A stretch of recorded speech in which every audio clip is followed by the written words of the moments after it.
Aku melihat bagaimana itu kelimpahan. Aku mengalami apa itu yang namanya kelimpahan. Dan aku merasakan apa itu yang namanya kelimpahan. Paulus juga sedang berbicara, aku tahu apa yang namanya kekurangan. Melihat, aku mengalami apa yang namanya itu kekurangan. Aku paham betul rasanya kekurangan. Dan dia berkata, hidup adalah Kristus, mati adalah keuntungan. Nih orangnya, saudara. Kalau saudara pengen tahu apa artinya, sekali Yesus tetap Yesus. Saudara dan saya diajar oleh Tuhan lewat Paulus seperti ini. Cakap menanggung segala perkara. Dan pengharapan di dalam Tuhan tidak mengecewakan. Amin, saudara. Sekali Yesus tetap Yesus.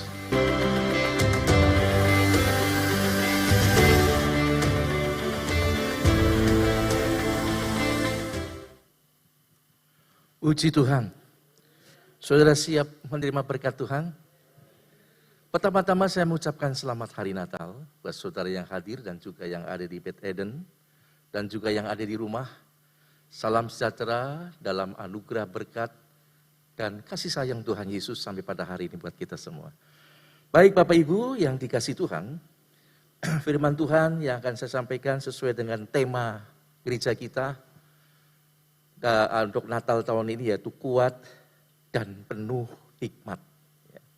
Kuat dan penuh hikmat. Tema ini tentunya sudah digumulkan, didoakan, dan ini merupakan harapan dari kami agar semua jemaat Mahanaim ke depan bertumbuh semakin kuat dan penuh hikmat. Nah mari kita lihat ayat ini diambil di dalam Injil Lukas pasal 2, ayat yang ke-40 Bapak Ibu. Ini berbicara tentang bayi Yesus yang waktu itu dibawa ke bait suci. Firman Tuhan berbunyi demikian, anak itu, yaitu Yesus, saya kasih tanda kurung nama Yesus, bertambah besar dan menjadi kuat, penuh hikmat dan kasih karunia Allah ada padanya.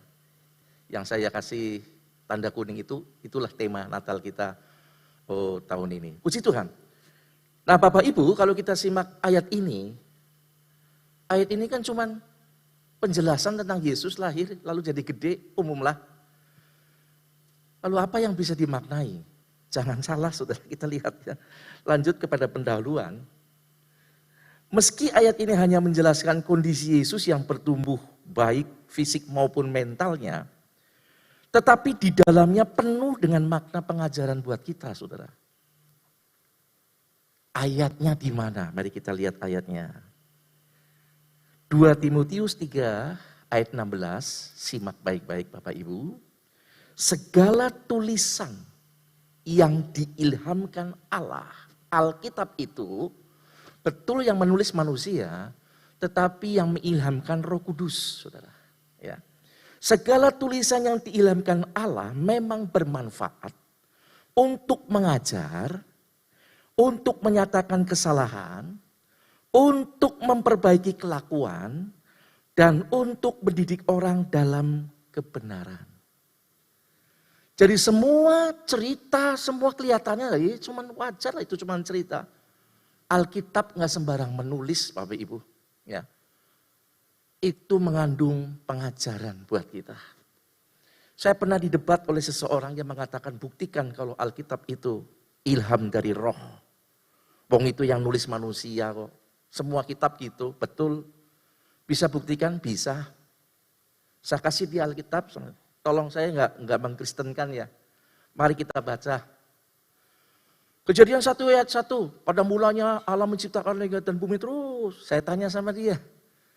Anda tahu yang menulis ini siapa? Musa. Musa, baik. Saya mau tanya sama Anda. Pada waktu Allah menciptakan langit dan bumi ini belum ada apa-apa. Musa ada di mana? Dia diam, saudara. Musa belum ada kan? Air dia, awang-awang, enggak ada. Saya mau tanya, dari mana Musa tahu nulis seperti ini? Kok dia bisa ngerti nulis kejadian itu? Rinci.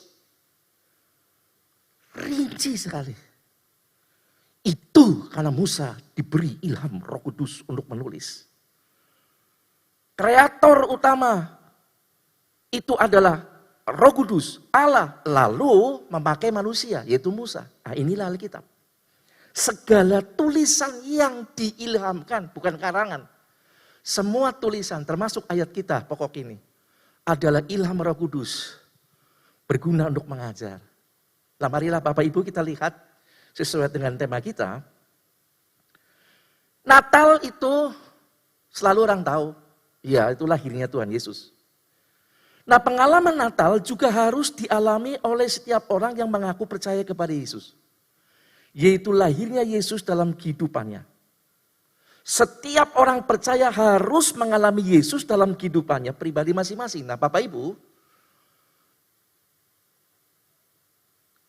perayaan-perayaan yang diadakan di gereja yang sesuai tertulis dalam Alkitab, itu sebetulnya menunjukkan sebuah pengalaman yang harus kita alami. Natal, Paskah, ya nanti di Indonesia nggak disebut, tidak dirayakan, tapi di Alkitab ditulis orang Israel merayakan. Hari Raya Pantekosta, Hari Raya Pondok Daun, itu adalah sebuah pengalaman demi pengalaman, tetapi dirayakan. Nah, kadang-kala kita, bukan cuma orang Indonesia, orang Kristen dimanapun berada, hanya merayakan Natal, tapi nggak ngalami Natal. Mari kita lanjut, saudara. Kita lihat peristiwa Natal. Ada 3-4 hal yang akan saya sampaikan di sini. Secara universal, klik. Secara universal Natal adalah perayaan atau peringatan Yesus lahir di bumi bagi semua manusia. Dunia ngerti itu. Tetapi pengalaman secara pribadi manusia, baik, adalah Yesus lahir di hidup manusia yang percaya. Saya mau tanya Bapak Ibu, sudah berapa lama merayakan Natal? Mungkin seusia saudara barangkali. Dari bayi umur 1 tahun di bawah mamanya, anak-anak sekolah minggu Natalan, remaja Natalan, sampai seumur saudara sekian Natalan. Saya mau tanya kepada saudara, sudahkah saudara mengalami Natal itu? Atau mungkin ada yang cuma jadi pengunjung, rutin tiap Natal dan Paskah. Tapi saudara nggak pernah alami itu yang namanya Natal dalam hidup saudara. Lahirnya Yesus di dalam kehidupan kita, itu Natal pribadi orang itu. Jadi Natal secara pribadi, nggak harus nunggu tanggal 25 Desember. Setiap saat, setiap waktu seseorang bisa alami Natal secara pribadi, kapan saja, di mana saja, tanggal berapa, tahun pun berapa. Lanjut Bapak Ibu. Saya tadi katakan yang percaya Yesus, ini penting. Natal selalu hubungannya dengan lahirnya Yesus.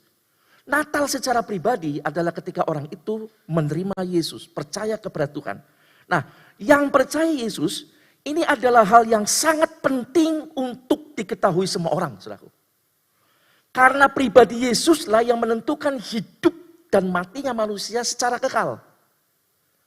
Jadi tidak ada yang namanya peristiwa Natal kalau tidak ada hubungannya dengan Yesus. Saudara akan menerima kejadian atau peristiwa Natal secara pribadi ketika saudara menerima Yesus sebagai Tuhan dan Juru Selamat. Nah, kenapa harus Yesus? Karena Yesus merupakan sentral hidup dan matinya manusia, bukan cuma di bumi, tapi dalam kekekalan. Mari kita lihat, kita naik ke ayat di Lukas 2 ayat 34. Selagi bayi aja sudah dinubuatkan tentang Yesus, saudaraku. Dikatakan demikian. Jadi ketika Yesus dibawa ke bait Allah, ada 2 orang namanya Simeon dan Hana. Itu para saleh yang oleh ilham Roh Kudus juga didorong untuk menemui bayi Yesus, dan salah satunya Simeon. Di dalam tatangan atau pelukan tangan Simeon, Roh Kudus bernubuat lewat Simon ini. Firman-Nya berbunyi demikian. Lalu Simeon memberkati mereka dan berkata kepada Maria, ibu anak itu, sesungguhnya anak ini ditentukan untuk menjatuhkan atau membangkitkan banyak orang di Israel. Dan untuk menjadi suatu tanda yang menimbulkan perbantahan. Perhatikan baik-baik saudara. Sudah dari lahir saja sudah kuasa itu, Bapak Gembala tadi pagi berkata, Yesus adalah Allah yang Maha Kuasa. Dari lahir itu sudah dideklarasikan oleh Roh Kudus lewat Simeon. Bahwa Yesuslah yang berkuasa untuk menjatuhkan atau membangkitkan manusia. Secara sederhana saja. Hanya Yesus yang berkuasa, saudara, untuk menjatuhkan penghukuman manusia. Mati dan hidupnya manusia di tangan Tuhan. Tetapi Yesus juga berkuasa untuk menolong seseorang dari jerat dosa dan ancaman hukuman maut. Tinggal bagaimana seseorang meresponi dia, terima atau tidak. Itulah, Yesus menjadi sentral kehidupan manusia di bumi ini. Sebab di dalam Kisah Rasul 4 ayat 12 dikatakan, di bawah kolong langit ini, tidak ada nama lain yang dapat dipercaya untuk bisa membuat manusia selamat dalam kekekalan. Kecuali Tuhan Yesus. Haleluya. Saya berharap mulai menyadari saudaraku, saudara bertahun-tahun merayakan Natal. Tapi sudahkah saudara mengalami Natal itu sendiri? Di dalam kehidupan saudara. Ini penting. Paskah pun sebuah pengalaman, bukan cuma perayaan. Nanti hari raya Pantekosta, suatu pengalaman. Menaik, terus menjadi besar, menjadi kuat. Kita lanjut saja pada tema kita, saudara. Mengalami Natal sekarang. Kapan seseorang dapat dikatakan sudah mengalami Natal dalam kehidupannya? Nah, ini sebuah pertanyaan. Ya toh? Mungkin saudara bilang, oke lah, saya sudah percaya Yesus. Apakah saya sudah mengalami Natal? Mari saya lihat saudaraku, saya ajak saudara untuk melihat satu ayat. Yohanes 1 ayat 12. Kapan seseorang dapat dikatakan sudah mengalami Natal dalam hidupnya? Yohanes 1 ayat 12, tetapi semua orang yang menerimanya, semua orang yang menerimanya. Orang Jawa, orang Batak, orang Cina, orang Afrika, orang mana semua kulit hitam, putih, merah, hijau. Oh, udah ada hijau ya.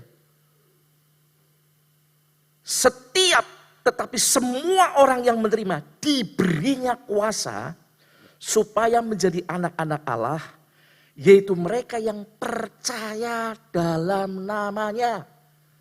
Jadi ketika saudara pada detik ini mungkin ada yang baru menerima, percaya Yesus itu Tuhan yang mati untuk nebus dosa kita, dan menjadikan dia Tuhan Juru Selamatnya, saudara sudah mengalami Natal.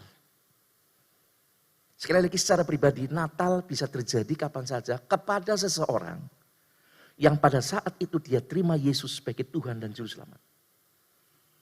Diberi kuasa untuk menjadi anak-anaknya Allah. Sebab Natal itu anak Allah lahir di bumi secara duniawi.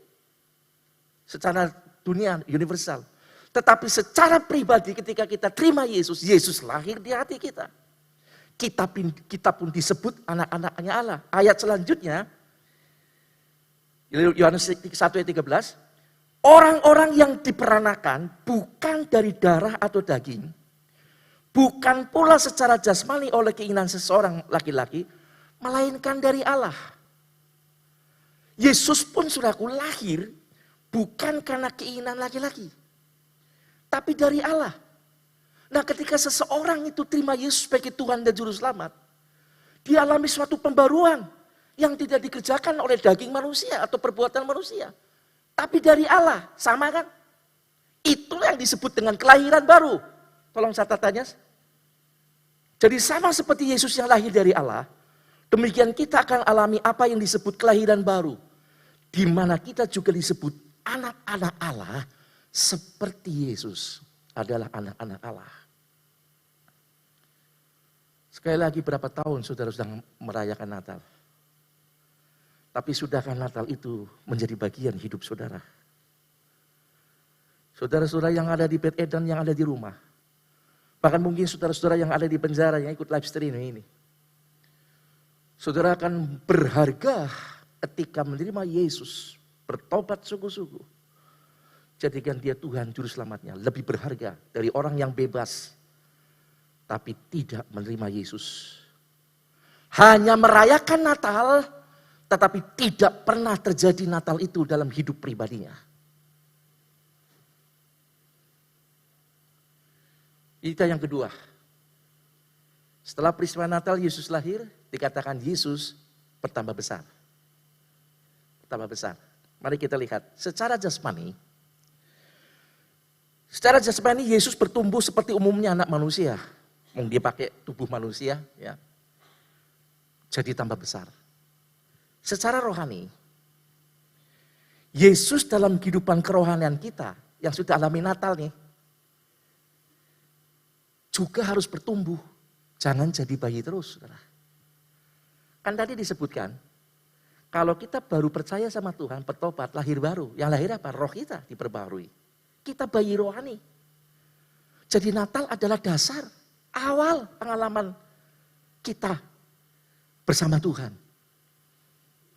Nah kalau Yesus juga bayi terus, sialat saudara. Yesus bertumbuh besar. Itu artinya pengalaman selanjutnya kita juga harus bertumbuh besar. Apanya? Iman kita. Jadi jangan berhenti, ya, terus bertumbuh. Jangan berhenti pada pengalaman Natal saja.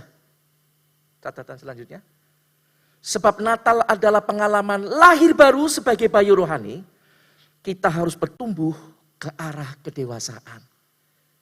Saudara, Natal itu memperingati lahirnya Yesus jadi bayi di manusia. Tapi kan gak Natal terus. Yesus bertumbuh sampai kepada Paskah nanti kematian Tuhan kan. Bertumbuh kepada kedewasaan. Rohani kita pun harus begitu. Bertumbuh jadi besar, jangan bayi rohani terus. Bahaya saudara kalau kita bayi terus. Bayi itu lemah. Yesus di dalam Alkitab ketika dia masih bayi lemah loh saudaraku. Mau diancam, saudaraku, dibunuh oleh Herodes. Sampai dibawa lari saudara. Kemana? Ke Mesir. Karena memang Yesus gak berdaya, masih bayi. Demikian juga hidup orang Kristen. Kalau cuma jadi orang Kristen Natal saja. Oh yang penting percaya Yesus. Saya udah percaya Yesus. Saya udah lahir baru lah, ngerti tentang dosa dan harus melakukan yang baik. Titik sampai di situ. Saudara, kekristenan kita lemah. Kita gampang disesatkan, namanya anak bisa dibodohi. Ya makanya banyak orang-orang Kristen jadi kebawa aliran-aliran yang nggak benar. Itu kenapa? Karena pengertiannya masih bayi. Cuma di Natal doang. Kita harus bertumbuh Bapak Ibu. Yang sudah alami Natal pribadi, rajinlah kebaktian, ibadah. Oke, belum berani Pak karena pandemi, tapi sungguh-sungguh ya live streaming di rumah. Hormati Tuhan, jangan ibadah pakai kolor. Menang-menang di rumah, sambil makan, sambil tiduran. Saudara bukan ibadah itu namanya saudaraku, nonton TV. Nonton siaran gereja. Tapi kalau mau ibadah harus sama seperti ketika kita ibadah di gereja. Pakai pakaian bagus, alokasikan waktu. Jangan terima apapun, ibadah dengan sungguh-sungguh. Itu baru ibadah saudara. Supaya apa? Supaya kita bertumbuh, jangan bayi terus. Saudaraku yang Tuhan kasih, sekali lagi ketika Yesus masih bayi, harus ditolong. Dibawa lari ke sana, bawa lari ke sini. Karena masih bayi. Tetapi ketika Yesus dewasa, dia penuh dengan kuasa. Dia sanggup mengampuni dosa. Dia sanggup menyatakan sesuatu, kesalahan, mengadakan mujizat. Alami banyak kuasa Allah. Dan dia pelaku dari kuasa Allah itu sendiri. Dan kalau kita bertumbuh, kita pun akan mengalami kuasa-kuasa yang sama bersama dengan Tuhan. Jadi jangan bayi terus saudara. Ya, kita harus bertumbuh. Yang ketiga sekarang. Setelah bertumbuh, Yesus menjadi besar dan kuat. Itu tema kita. Ya. Yesus menjadi besar dan kuat. Nah secara jasmani, untuk orang bisa kuat itu membutuhkan asupan makanan yang sehat dan bergizi. Betul saudara? Jangan kita nurutin ya, nyanyian-nyanyian ledekan. Aku anak singkong, kawan anak keju. Dadah saudaraku. Bayangin kalau kita makan singkong, pudin, boleh terus. Kita nggak bisa tumbuh saudaraku, nggak ada gizinya. Ada cuman sedikit. Oke keju, orang makan keju terus nggak makanan-makanan asupan gizi lain. Juga nggak bisa bertumbuh saudaraku. Tapi makanan yang sehat itu, makanan yang seimbang, yang bergizi. Demikian juga secara rohani, makanan yang sehat dan bergizi buat kita adalah makanan firman Allah yang benar dan sehat. Perhatikan kata-kata yang benar dan yang sehat. Sebab secara jasmani ada makanan disebut makanan iya, bukan juga iya. Sebab makanan itu dimakan tapi tidak berdampak banyak. Misalnya kerupuk. Kerupuk itu makanan, disebut makanan iya tapi bukan juga iya. Saudara mau makan kerupuk sekarung juga saudaraku nggak bakal tumbuh. Betul? Kuaci, saudara makan kuaci sampai bibirin jeber saudara. Gak ngaruh untuk pertumbuhan.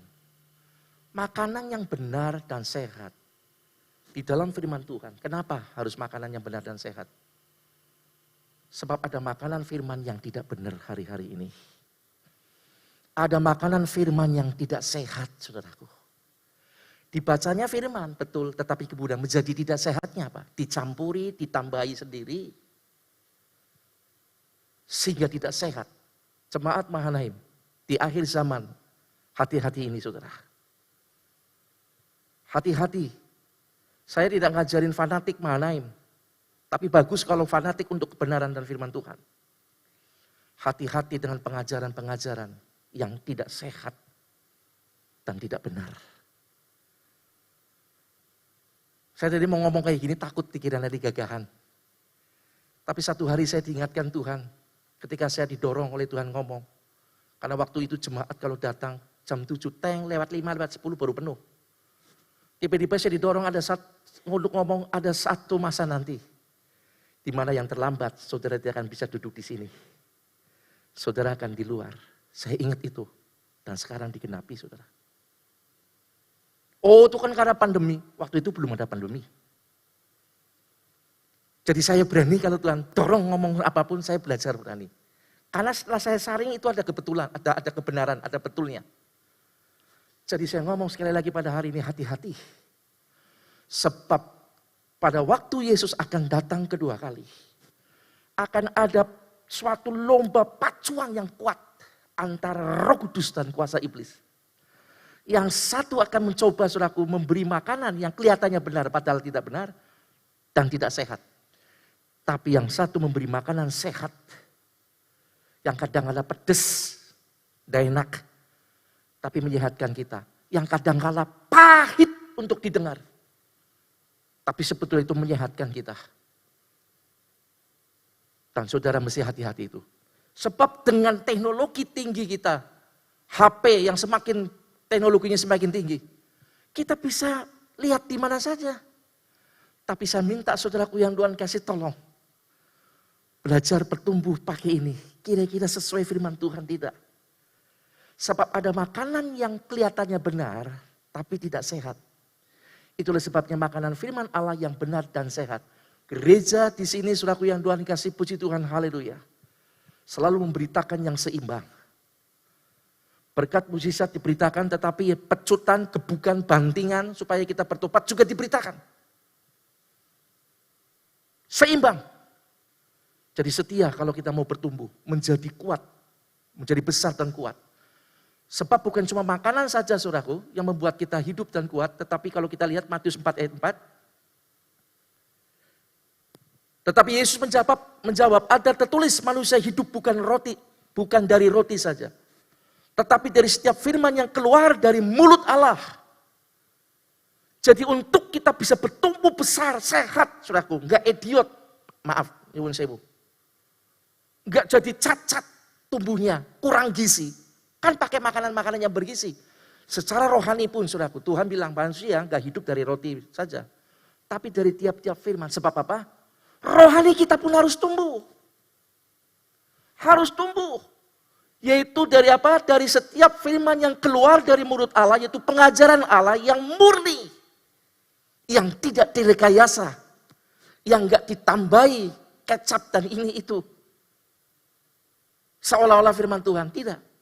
Dan saya tulis di situ firman Allah yang benar dan sehat. Sekali lagi, karena ada firman yang tidak benar dan yang tidak sehat.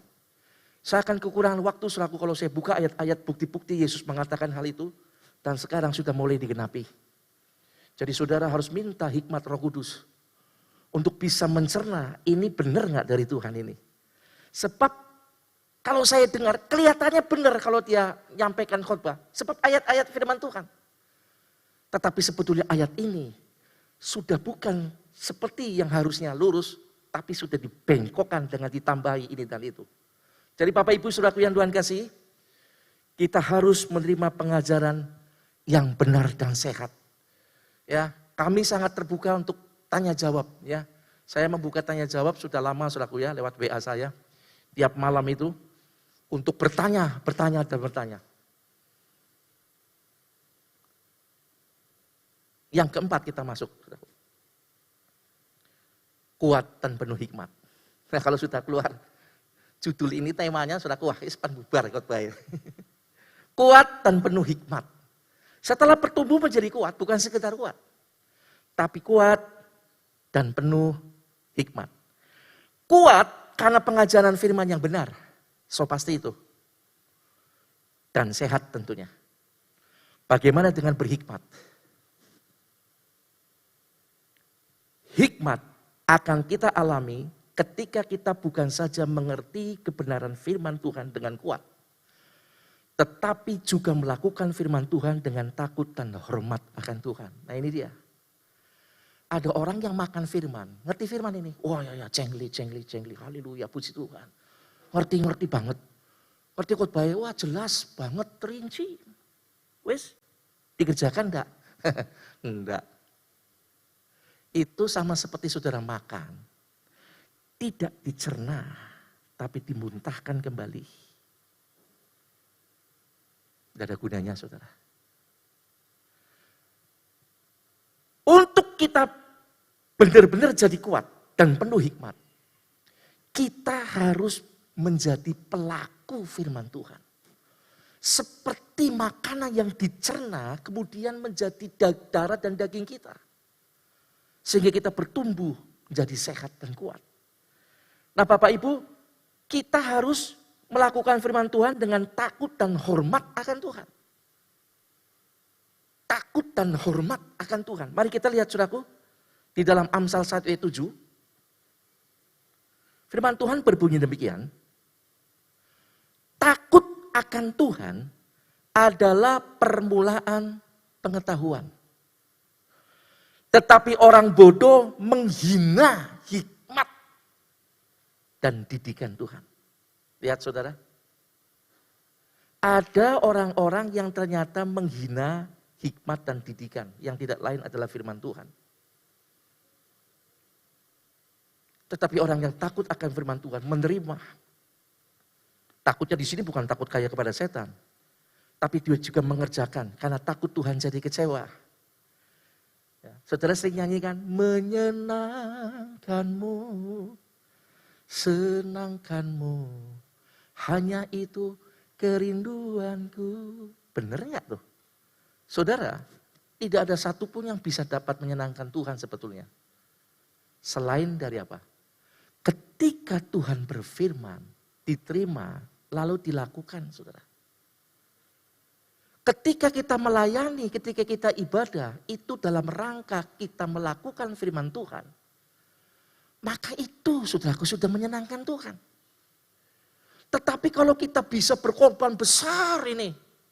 Wah, di orang kaya dapat rezeki banyak. Tapi dalam rangka bukan karena melakukan firman Tuhan. Karena dia bisa, karena dia merasa mampu, ya dia dapat nol saudara. Jadi Bapak Ibu saudaraku yang Tuhan kasih, takut akan Tuhan penuh dengan hormat. Tetapi ada orang-orang yang menghina hikmat didikan Tuhan.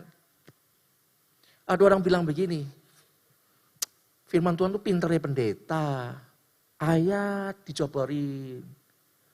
Saudaraku yang Tuhan kasih, hati-hati ya. Bisa jadi orang seperti ini bisa dinilai Tuhan, menghina Tuhan. Ya. Ditarik menghina hikmat dan didikan. Oh pinternya pendeta, meden-medeni. Supaya kita jangan ini, jangan itu. Kita tidak boleh semaunya sendiri. Lalu dinasihati pakai ayat. Saudaraku hati-hati loh saudara. Kalau itu firman, saudara bukan lagi menghina yang berkhotbah. Tapi didikan. Hikmat didikan Tuhan yang saudara tolak. Saya katakan hati-hati saudaraku. Sebab saya merasa nanti mendekati Tuhan semakin datang, Tuhan akan menyatakan kemuliaannya. Jangan pernah main-main.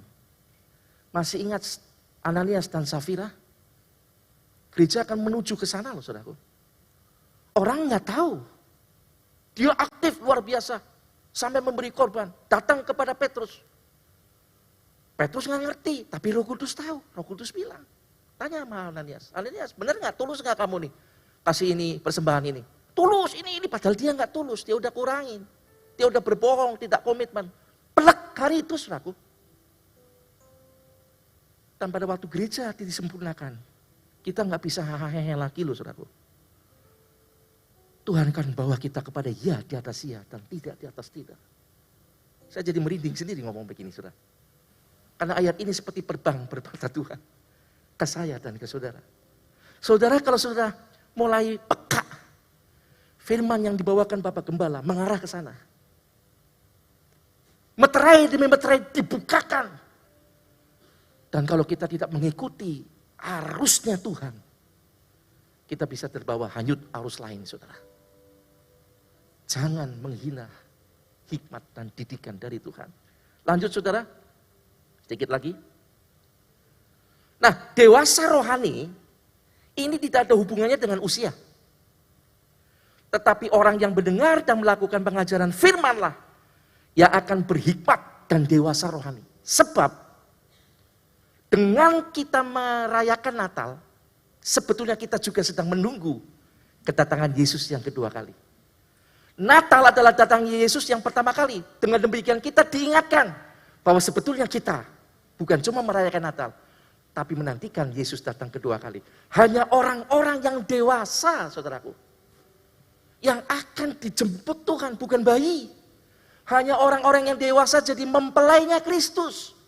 Menjadi Hawa akhirnya Kristus sebagai Adam akhir.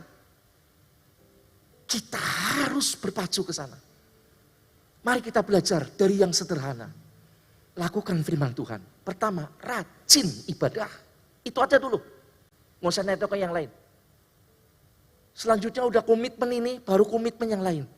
Masih ada waktu. Masih ada waktu, saudaraku. Sebab jam menunjukkan tengah malam, jam 12 kurang 5, saudara. Sebentar lagi masuk di tengah malam itu. Dan nanti masuk pada zaman baru. Tapi tengah malam itu sudah akan mulai nyampe ke situ. Kita masih ada waktu. Mari kita belajar. Menurut kapasitas yang kita bisa. Lakukan buat Tuhan. Biarlah kita bertumbuh, saudaraku. Kuat dan penuh hikmat di dalam Tuhan. Nikmati Tuhan dalam hidup kita.